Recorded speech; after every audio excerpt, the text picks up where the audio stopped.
Nobody gives a flying flip about Hasan Piker. I promise you, nobody does. For those of us who are deep in the weeds of politics, it can really feel like he's the center of all of the progress in the Democratic Party, all of the move to the left, all of the threats that the Democratic establishment is facing. They're focusing it all on a 35-year-old Twitch streamer that most people have never heard of. Who is Hasan Piker and how did he get so much influence? Let's take a look. An American Twitch streamer. I'm not running for office. I'm just an American Twitch streamer who has a political perspective that some, especially in the halls of power, find to be threatening. And it's understandable that they consider it to be threatening because they're not exactly up to share any of that power, any of those resources. They want to continue to consolidate. If you're wondering why Fox News is covering me like this, well, there's a reason for it. It's because their bosses and their bosses' bosses find the level of influence that I have in American politics to be an ever-present danger to their profit margins. It feels a little bit like mass hysteria, like mass establishment psychosis. I find it baffling. I find it an obvious but also poorly conceived of scapegoat effort. I don't know how y'all feel about that, but you know, as somebody who is the youngest end of Gen X, I'm a Zennial, and my kids are Gen Z and Gen Alpha who watch Hasan Piker, who you know, are very invested in him. My two middle kids in particular really love to watch his streams. They're like, Mom, the average voter does not know who this guy is and they don't care. So why is Fox News flipping out about him? Why is it that corporate legacy media is flipping out about him? Why is it that the Pod Save America podcast, Alex Wagner, Chris Hayes, etc., are all, you know, flopping around about Hasan Piker? Everyone being like, Abdullah has a fuck ton of work to do mending bridges. Here's the fucking take nuke for you, okay? You are all unbelievably Islamophobic pieces of shit, okay? You literally called the dude a fucking terrorist for months on end and like called him a sexist, misogynist, terrorist, You're still doing bad candidate, doesn't fake doctor when he has like 2 fucking degrees, and now you're gonna sit there and be like, well, you know, you really gotta come to me now. Like, what are you talking about? Do you want to fucking win or not? Lock the fuck in, okay? Lock the fuck in. And I do worry that there are some out there who, in an effort to make sure that this narrative that a progressive can win in a state like Michigan doesn't take root, will literally either subtly or, you know, not so secretively endorse Mike Rogers. Okay, it is some deep paranoia that Democrats so threatened by the rise of democratic socialists and hardcore progressives on the left wing would support Mike Rogers over Abdul El-Sayed. What the fuck should happen here with Hasan Piker? Like, what should Democrats do? I mean, is this the case where it's like, don't talk about it? Should Abdul El-Sayed continue to campaign with him? I don't really know. I mean, at one level, like, I think there's a little irony in like the whole discourse being like the left needs a Joe Rogan, and then like getting the closest thing to it and being like, not like that, not like that, not like that. I mean, I think I know why Fox News is melting down about him, because he represents a huge threat to the controlled opposition, 2 cheeks of one butt, Democratic establishment and Republicans, right? Republicans want the Democratic establishment and the Democratic Party to stay center-right. In fact, they want them to move even more to the right. The Democrats' radical message is being spread by their new spokesman, a fan of this show, Hasan Piker. What do you make of his recent comments and the fact that so many Democrats are cozying up to, if not campaigning alongside him? And so Hasan Piker represents a threat to that because he energizes and activates young voters in particular. I think he does a lot of good saving them from alt-right pipelines and helps radicalize them to support labor, to support workers over billionaires, to support universal health care. He helps activate people to support policies that would benefit us, the working class, right? Instead of us continually using our tax dollars and our resources as a nation to serve and be subservient to the Epstein class. Hasan Piker's like, hey, youth of America, here's a different way. But he's a Twitch streamer, right? So if I go out into the general community and I'm talking about registering people to vote, and I'm talking about the issues and concerns of working class voters, I guarantee you the folks I'm talking to have not heard about Hasan Piker. And you might say, well, I have, Angela. You and I are plugged in. You and I are hyper aware. You and I are deep in the weeds.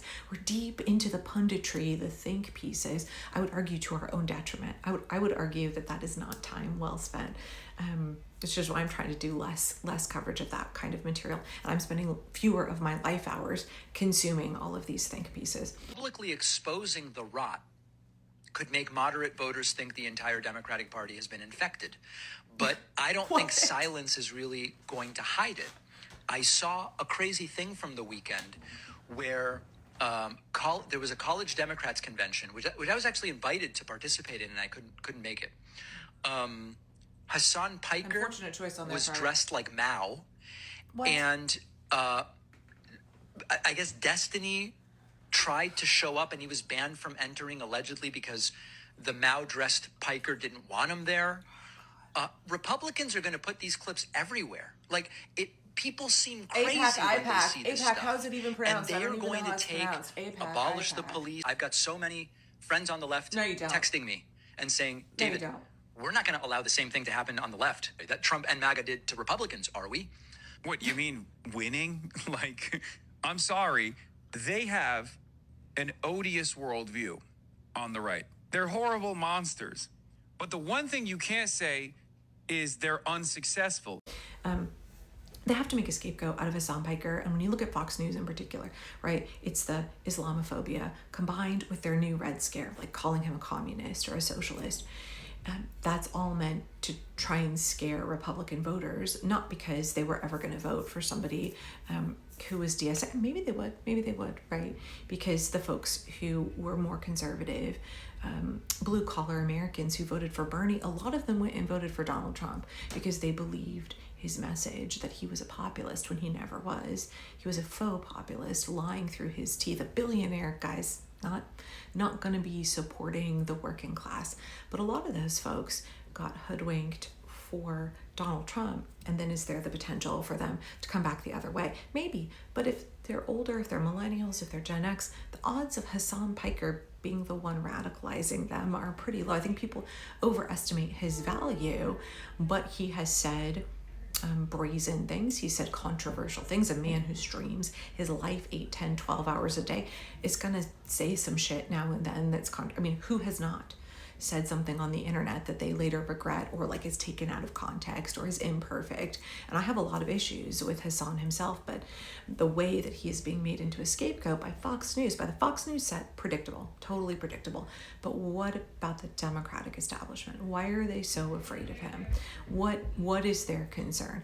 We saw them really balking. We saw a number of elected officials. We saw a number of the kind of, talking heads who were freaking out that he was campaigning with Abdul El-Sayed. And I don't think that this is going to be a successful strategy. Just like the Republicans' Red Scare strategy is not going to be successful, I don't think it's a successful strategy to try and talk endlessly about a 35-year-old Twitch streamer that nobody gives a floating fuck about. And unless you are immersed in politics, unless you are just like Hasan Stan, most people don't know and don't care about him, and he's not influencing them either way, right? He's not going to be the reason that people don't vote for progressive candidates. Folks are looking at progressives like Abdul El-Sayed. They're looking at DSA candidates like Zoran Mamdani right now, mayor, right? And all of the folks that have backed him or he's backed. Oof, it's been a long day, y'all. And they're saying, I like these folks' policies. Yes, I want money out of politics. I want more money in my bank account. I want universal health care. I don't want my tax dollars to go to Israel's endless war machine. I don't want billionaires to destroy our national parks and to destroy the functionality of our government. So I'm going to get behind candidates who support the policies and reforms that we need. It's that simple. And so I think that this is a doomed effort. I think it's a desperate effort, actually. I think the hyper-focus right now from the Democratic establishment in particular is a sign of their desperation. It's a sign of how they don't have any moves, they don't have any plays, because their candidates represent a bygone era. They represent a time that we are leaving behind us. And we're seeing the Democratic Party move to the left, We're seeing voters decide where they want to take the party. And that's so frustrating to the establishment, to the corporations, to the foreign governments who previously curated and handed us a candidate and said, you're going to vote for this person. This is where the party is going. This is the position of the party. The party has not become more progressive, but the voters have. And at the end of the day, we, the voters, have the power to control where the party goes. We, the voters, get to decide what happens next if we show up at the ballot box. And that's hugely scary to the establishment, hugely scary to corporations. They don't want us to realize our power and to flex our collective muscle. And that doesn't really have anything to do with Hasan Piker. It's great that he's out there, right? As controversial as he is, he's reaching a young demographic and he's activating them. He's getting them to think about their civic engagement and civic responsibility. He's getting them to think about what it is that government should do for people. And I think that is really, really well and good. But your average voter has not heard of him, does not give two shits about him, could not tell you the first thing about his politics. Your average person who is not absolutely immersed in political discourse on social media all day long doesn't care about Twitch streamers. They don't watch Twitch streamers. What they care about is their bank account. What they care about is an endless war we've been dragged into in Iran. What they care about is their tax dollars going to fund a genocide. What they care about is not having representation in government.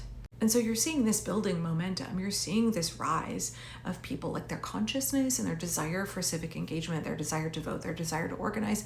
The people are starting to believe that we deserve better than what those in power have offered us from both parties. And I've talked about how I think the term big tent, maybe we should stop using it, that we need to think about who our actual allies are, who is allied with us, who has solidarity with us in this struggle. The Democratic establishment does not, they never have. The Republicans obviously don't, because they're a fascist party and they don't care about democracy, they don't care about your rights. They care about their own wealth and power, and they will be as corrupt as possible in order to extract as much wealth out of all of us and as much control over us as they possibly can. But the Democratic establishment, they're not really allies with us in the struggle for our liberation, in the struggle for workers' rights, in the struggle for democracy, because they've benefited from this system. It's like Susan Collins, as a Republican, pretends like she's voting with the Democrats when she knows that the Republicans and Donald Trump already have all of the votes. So her vote is meaningless and performative. Her no vote is meaningless and performative. There's a lot of that in the Democratic establishment that is very similar.